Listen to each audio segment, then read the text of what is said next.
Hey everyone, this is Natalie from www.angelicloveandgrace.org. Thank you for clicking on this video.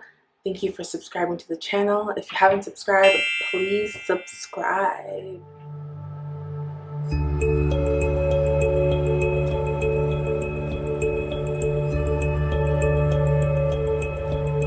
Today's video is on how to be a self-sufficient woman. Now, being self-sufficient does not mean you are independent and you don't need a man.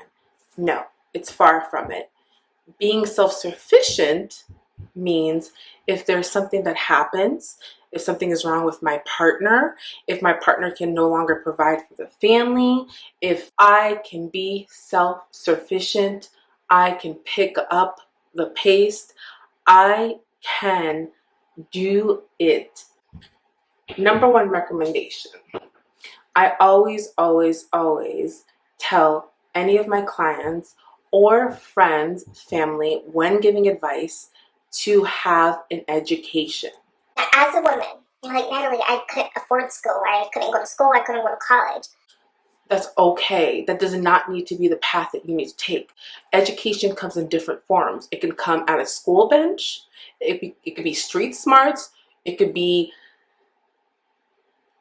anything, honestly. Nowadays, you don't even need to go to school to learn stuff. You can just click on the internet and type it up and boom, you have all your information right there. But as a woman, I always ask that you educate yourself so that you are aware of what is out there. You have something to fall back on. You know and you are aware of your environment, what it provides, what jobs you can find. Just have an education. Be knowledgeable. Do your research, and therefore you have things up there that cannot be taken away from you.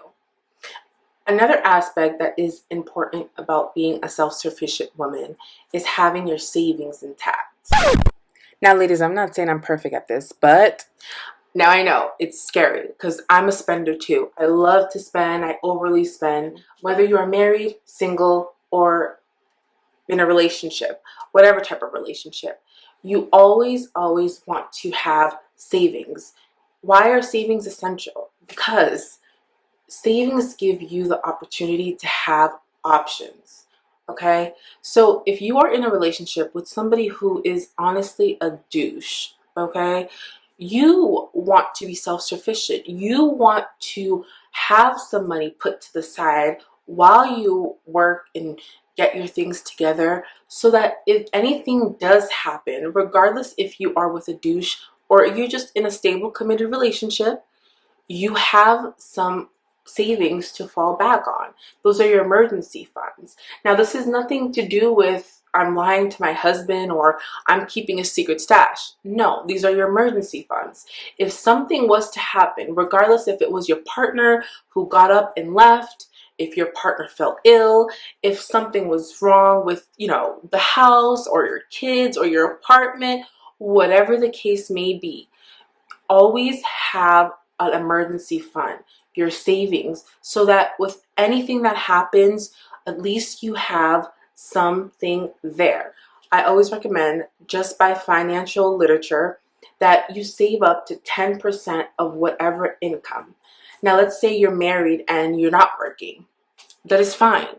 You still can save if your husband has you on some kind of stipend or allowance, or he gives you some kind of money.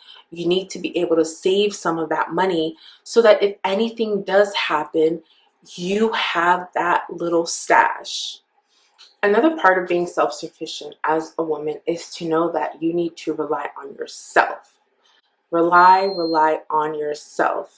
The answers lie within, and therefore you have to utilize yourself. Because if you can't get things done for yourself, nobody else will. If you are waiting for somebody to do things for you, guess what? It may not be done in the timely manner that you need it to be done. So therefore, you're having to sacrifice and wait and sit around for somebody else. If you want something done, you have to take initiative. You have to get it done. Go out there and do what you have to do. You are a gem. Start believing in it, start living like it, and start understanding there is nothing wrong with being a self-sufficient person. If you like this content, please like, share, subscribe, comment. I want to engage with you guys. Until I see you again. Bye.